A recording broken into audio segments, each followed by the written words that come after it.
ਸਤਿ ਸ੍ਰੀ ਅਕਾਲ ਦੋਸਤੋ, ਅੱਜ ਆਪਾਂ ਪਾਠ ਕੁਲਫੀ ਦੇ ਵੱਡੇ ਉੱਤਰ ਵਾਲੇ ਪ੍ਰਸ਼ਨ ਕਰਾਂਗੇ। ਪ੍ਰਸ਼ਨ 1, ਕੁਲਫੀ ਕਹਾਣੀ ਦਾ ਵਿਸ਼ਾ ਵਸਤੂ ਦੱਸ।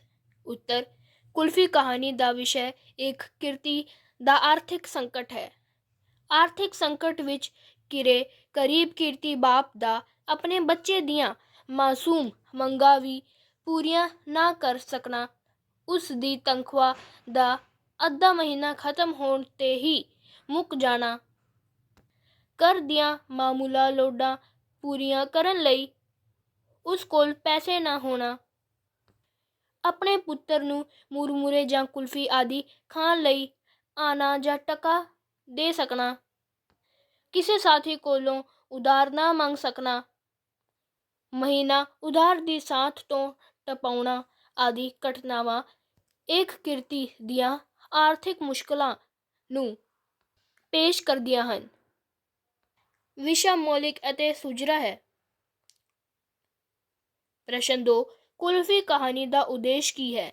ਉੱਤਰ, ਕੁਲਫੀ ਕਹਾਣੀ ਦਾ ਉਦੇਸ਼ ਇਹ ਹੈ ਕਿ ਕਿਰਤੀ ਜੋ ਕਿ ਹਰ ਸਮੇਂ ਆਰਥਿਕ ਮੁਸ਼ਕਲਾਂ ਵਿੱਚ ਘਿਰਿਆ ਰਹਿੰਦਾ ਹੈ, ਉਸ ਦੀਆਂ ਮੁਸ਼ਕਲਾਂ ਦਾ ਹੱਲ ਸਰਮਾਏਦਾਰ ਕੋਲੋਂ ਧਨ ਦੇ ਜਾਇਦਾਦ ਖੋਹ ਲੈਣ ਨਾਲ ਹੀ ਹੋ ਸਕਦਾ ਹੈ। ਜਿਸ ਤਰ੍ਹਾਂ ਕਹਾਣੀਕਾਰ ਦਾ ਪੁੱਤਰ ਸ਼ਾਹ ਦੇ ਬੁਲੀ ਮੁੰਡੇ ਨੂੰ ਧੱਕਾ ਮਾਰ ਕੇ ਉਸ ਪਾਸੋਂ ਕੁਲਫੀ ਖੋਹਣ ਦਾ ਯਤਨ ਕਰਦਾ ਹੈ, ਕਹਾਣੀਕਾਰ ਮਾਸੂਮ ਬੱਚੇ ਵਿੱਚ ਸਵੈਮਾਨ ਤੇ ਵਿਦਰੋਹ ਦੀ ਭਾਵਨਾ ਦਿਖਾ ਕੇ ਭਵਿੱਖ ਵਿੱਚ ਜਾਗ ਰਹੇ ਲੋਕ ਯੁੱਗ ਦਾ ਦ੍ਰਿਸ਼ ਸਾਕਾਰ ਕਰਦਾ ਹੈ। ਇਸ ਪ੍ਰਕਾਰ ਇਸ ਕਹਾਣੀ ਦਾ ਸੰਭਵ ਅਗਾਂਹ ਵਧੂ ਤੇ ਕ੍ਰਾਂਤੀਕਾਰੀ ਭਾਵਨਾ ਵਾਲਾ ਹੈ। ਪ੍ਰਸ਼ਨ 3, ਕੁਲਫੀ ਕਹਾਣੀ ਦੇ ਸਿਰਲੇਖ ਬਾਰੇ ਆਪਣੇ ਵਿਚਾਰ ਪ੍ਰਗਟ ਕਰੋ। ਉੱਤਰ, ਇਸ ਕਹਾਣੀ ਦਾ ਸਿਰਲੇਖ ਕੁਲਫੀ, ਡੁਕਵਾ ਅਤੇ ਫੱਵਾ ਹੈ। ਇਹ ਸਾਰੀ ਕਹਾਣੀ ਆਰਥਿਕ ਸੰਕਟ ਵਿੱਚ ਘਿਰੇ ਕਹਾਣੀਕਾਰ ਦੁਆਰਾ ਆਪਣੇ ਬੱਚੇ ਦੀ ਕੁਲਫੀ ਦੀ ਮੰਗ ਨੂੰ ਪੂਰਾ ਨਾ ਕਰ ਸਕਣ ਦੀ ਕਹਾਣੀ ਹੈ ਅਤੇ ਇਸ ਵਿੱਚ ਅੰਤ ਵਿੱਚ ਕਹਾਣੀਕਾਰ ਨੇ ਕਾਕੇ ਦੁਆਰਾ ਸ਼ਾਹ ਦੇ ਮੁੰਡੇ ਨਾਲ ਟੱਕਰ ਲੈ ਕੇ ਉਸ ਤੋਂ ਕੁਲਫੀ ਖੋਹਣ ਦੇ ਯਤਨ ਵਾਲੀ ਘਟਨਾ ਲਿਆ ਕੇ ਭਵਿੱਖ ਵਿੱਚ ਜਾਗ ਰਹੇ ਲੋਕ ਸੰਗਰਾਮ ਵਿੱਚ ਇਸ਼ਾਰਾ ਦਿੱਤਾ ਹੈ।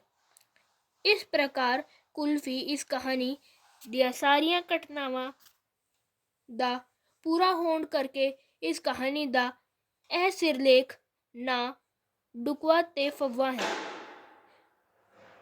ਸਮੁੱਚੇ ਤੌਰ ਤੇ ਇਹ ਕਹਾਣੀ ਸੁਜਾਨ ਸਿੰਘ ਦੀਆਂ ਉੱਤਮ ਕਹਾਣੀਆਂ ਵਿੱਚੋਂ ਇੱਕ ਹੈ।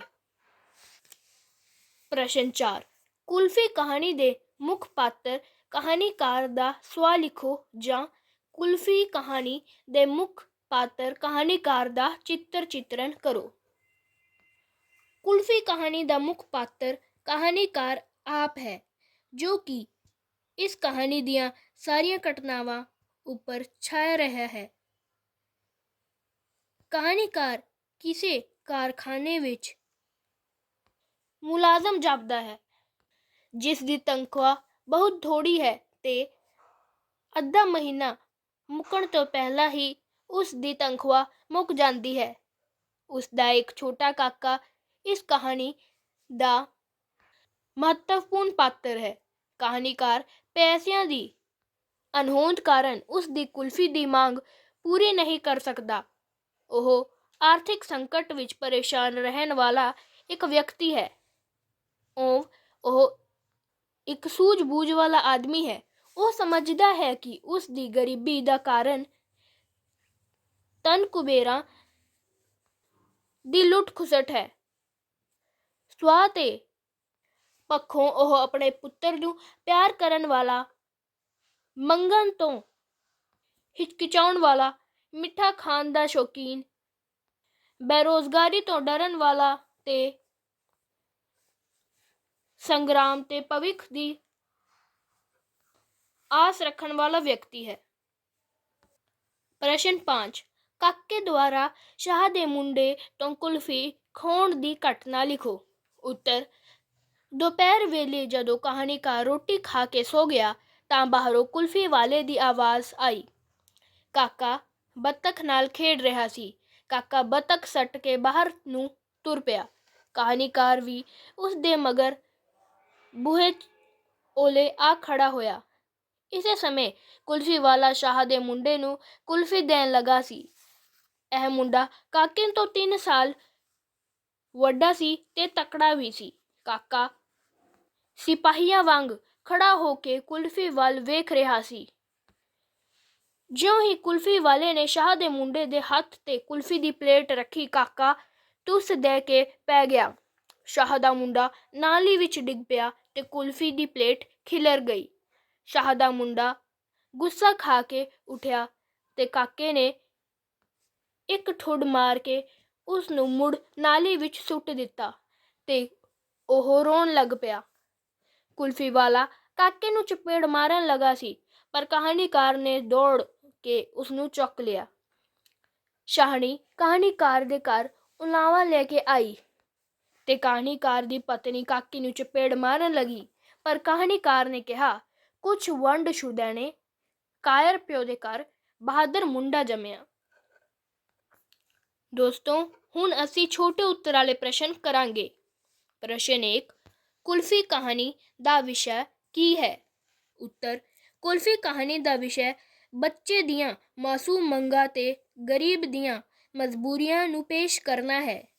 ਪ੍ਰਸ਼ਨ 2, ਕੁਲਫੀ ਕਹਾਣੀ ਦਾ ਉਦੇਸ਼ ਕੀ ਹੈ?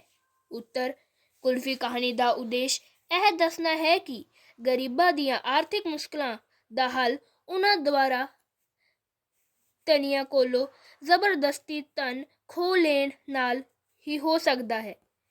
ਪ੍ਰਸ਼ਨ 3, ਕੁਲਫੀ ਕਹਾਣੀ ਦੇ ਪਾਤਰ ਕਾਕੇ ਦਾ ਚਰਿੱਤਰ ਚਿੱਤਰਨ ਕਰੋ।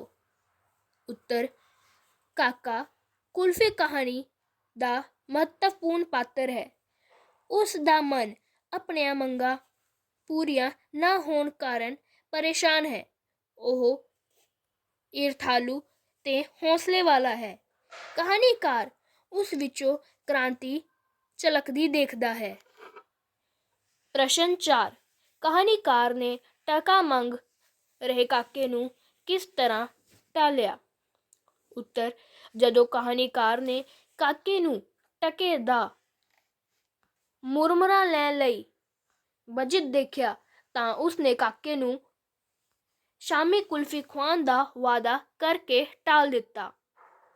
ਪ੍ਰਸ਼ਨ 5, ਕਹਾਣੀਕਾਰ ਆਪਣੇ ਮਾਲਕ ਨੂੰ ਤਨਖਾਹ ਵਧਾਉਣ ਲਈ ਕਿਉਂ ਨਹੀਂ ਸੀ ਕਹਿੰਦਾ? ਕਿਉਂਕਿ ਉਸ ਨੂੰ ਡਰ ਸੀ ਕਿ ਅਜਿਹਾ ਕਰਨ ਨਾਲ ਉਸ ਦੀ ਨੌਕਰੀ ਛੁੱਟ ਜਾਵੇਗੀ ਅਤੇ ਉਸ ਨੂੰ ਉਹ ਬੇਰੁਜ਼ਗਾਰੀ ਕਾਰਨ ਆਰਥਿਕ ਤੰਗੀ ਵਿੱਚ ਫਸ ਜਾਵੇਗਾ। ਪ੍ਰਸ਼ਨ 6, ਕਹਾਣੀਕਾਰ ਦੁਆਰਾ ਉਧਾਰ ਲਿਆਂਦੇ ਰੁਪਏ ਕਿਸੇ ਨੇ ਕਿਸ ਕੰਮ ਉੱਪਰ ਖਰਚ ਦਿੱਤੇ? ਜਾਂ ਕੁਲਫੀ ਕਹਾਣੀ ਵਿੱਚ ਕਹਾਣੀਕਾਰ ਉਧਾਰ ਫੜੇ 3 ਰੁਪਇਆਂ ਵਿੱਚੋਂ ਆਪਣੇ ਬੱਚੇ ਦੀਆਂ ਮੰਗਾਂ ਪੂਰੀਆਂ ਕਰਨ ਤੋਂ ਕਿਉਂ ਅਸਮਰਥ ਸੀ? ਉੱਤਰ, ਕਹਾਣੀਕਾਰ ਦੁਆਰਾ ਉਧਾਰ ਲਿਆਂਦੇ 3 ਰੁਪਏ ਉਸ ਦੀ ਪਤਨੀ ਨੇ ਆਪ ਅੱਧ-ਮਣ ਲੱਕੜੀਆਂ, ਸ਼ਾਮ ਦੀ ਸਬਜ਼ੀ, ਲੂਣ ਅਤੇ ਤੇਲ ਆਦਿ ਉੱਪਰ ਖਰਚ ਕਰ ਦਿੱਤੇ। ਇਸ ਤਰ੍ਹਾਂ ਘਰ ਦੀਆਂ ਜ਼ਰੂਰੀ ਲੋੜਾਂ ਉੱਤੇ ਪੈਸੇ ਖਰਚ ਹੋ ਜਾਣ ਕਰਕੇ ਕਹਾਣੀਕਾਰ ਆਪਣੇ ਬੱਚੇ ਦੀਆਂ ਮੰਗਾਂ ਪੂਰੀ ਕਰਨ ਵਿੱਚ ਅਸਮਰਥ ਸੀ। ਪ੍ਰਸ਼ਨ 7, ਜਦੋਂ ਕਾਕਾ ਉੱਚੀ ਬੜਬੜਾਇਆ, ਕੁਫੀ ਕੁਫੀ ਦਾ ਜੀ ਕੁਫੀ, ਤਾਂ ਕਹਾਣੀਕਾਰ ਦੇ ਉਸ ਦੀ ਪਤਨੀ ਦਾ ਕੀ ਪ੍ਰਤੀਕਰਮ ਸੀ? ਉੱਤਰ, ਕਹਾਣੀਕਾਰ ਦੀ ਪਤਨੀ ਨੇ ਕਿਹਾ, ਖਸਮਾਂ ਖਾਣਾ ਸੁੱਤਾ ਪਿਆ ਵੀ ਕੁਲਫੀਆਂ ਮੰਗਦਾ। ਪਰ ਕਹਾਣੀਕਾਰ ਦਾ ਮਨ ਬਹੁਤ ਖਰਾਬ ਹੋਇਆ। ਪ੍ਰਸ਼ਨ 8, ਮੁੰਡੇ ਦੇ ਕੁਲਫੀ ਮੰਗਣ ਤੇ ਕੀ ਹੋਇਆ? ਉੱਤਰ, ਮੁੰਡੇ ਦੇ ਕੁਲਫੀ ਮੰਗਣ ਤੇ ਜਦੋਂ ਉਸ ਨੂੰ ਆਪਣੇ ਬਾਪ ਤੋਂ ਕੁਲਫੀ ਦੀ ਥਾਂ ਲਾਰੇ ਹੀ ਮਿਲੇ ਤਾਂ ਉਹ ਮਾਨਸਿਕ ਤੌਰ ਤੇ ਬੇਚੈਨ ਤੇ ਰੋਗੀ ਹੋ ਗਿਆ ਤੇ ਨਿਰਾਸ਼ਤਾ ਕਾਰਨ ਉਸ ਵਿੱਚ ਸ਼ਾਹ ਦੇ ਮੁੰਡੇ ਪ੍ਰਤੀ ਈਰਖਾ ਜਾਗ ਪਈ। ਪ੍ਰਸ਼ਨ 9। ਕੁਝ ਵੰਡ ਛੁਦੈਣੇ ਕਾਇਰ ਪਿਓ ਦੇ ਘਰ ਬਹਾਦਰ ਮੁੰਡਾ ਜੰਮਿਆ। ਕਹਾਣੀਕਾਰ ਦੇ ਇਹਨਾਂ ਸ਼ਬਦਾਂ ਦਾ ਕੀ ਭਾਵ ਹੈ? ਉੱਤਰ। ਕਹਾਣੀਕਾਰ ਦਾ ਭਾਵ ਹੈ ਕਿ ਉਸ ਨੇ ਹਮੇਸ਼ਾ ਕਾਇਰ ਵਾਂਗ ਨੌਕਰੀ ਕੀਤੀ ਹੈ, ਪਰ ਉਸ ਦੇ ਪੁੱਤਰ ਦਾ ਸ਼ਾਹ ਦੇ ਮੁੰਡੇ ਤੋਂ ਕੁਲਫੀ ਖੋਣਾ ਦੱਸਦਾ ਹੈ ਕਿ ਉਹ ਬਹਾਦਰ ਹੈ। ਪ੍ਰਸ਼ਨ 10। ਕਹਾਣੀਕਾਰ ਸ਼ਾਹ ਦੇ ਮੁੰਡੇ ਨਾਲ ਆਪਣੇ ਮੁੰਡੇ ਦੀ ਟੱਕਰ ਨੂੰ ਕਿਹਨਾਂ ਭਾਵਾਂ ਨਾਲ ਦੇਖਦਾ ਹੈ? ਉੱਤਰ। ਕਹਾਣੀਕਾਰ ਇਸ ਟੱਕਰ ਨੂੰ ਕ੍ਰਾਂਤੀਕਾਰੀ ਭਾਵਾਂ ਨਾਲ ਦੇਖਦਾ ਹੈ। ਉਸ ਨੇ ਇਸ ਵਿੱਚ ਭਵਿੱਖ ਵਿੱਚ ਜਾਗ ਰਹੇ ਲੋਕ ਯੁੱਧ ਦਿਖਾਈ ਦਿੰਦੀ ਹੈ। ਪ੍ਰਸ਼ਨ 11। ਕੀ ਕੁਲਫੀ ਕਹਾਣੀ ਵਿਚਲੇ ਬੱਚੇ ਨੂੰ ਸੱਚਮੁੱਚ ਬਹਾਦਰ ਕਿਹਾ ਜਾ ਸਕਦਾ ਹੈ? ਉੱਤਰ। ਮਨੋਵਿਗਿਆਨੀਆਂ ਅਨੁਸਾਰ ਕੁਲਫੀ ਕਹਾਣੀ ਵਿਚਲਾ ਬੱਚਾ ਸੱਚਮੁੱਚ ਬਹਾਦਰ ਨਹੀਂ, ਸਗੋਂ ਉਹ ਬਿਮਾਰ ਮਾਨਸਿਕਤਾ ਦਾ ਸ਼ਿਕਾਰ ਹੈ। ਪ੍ਰਸ਼ਨ 12।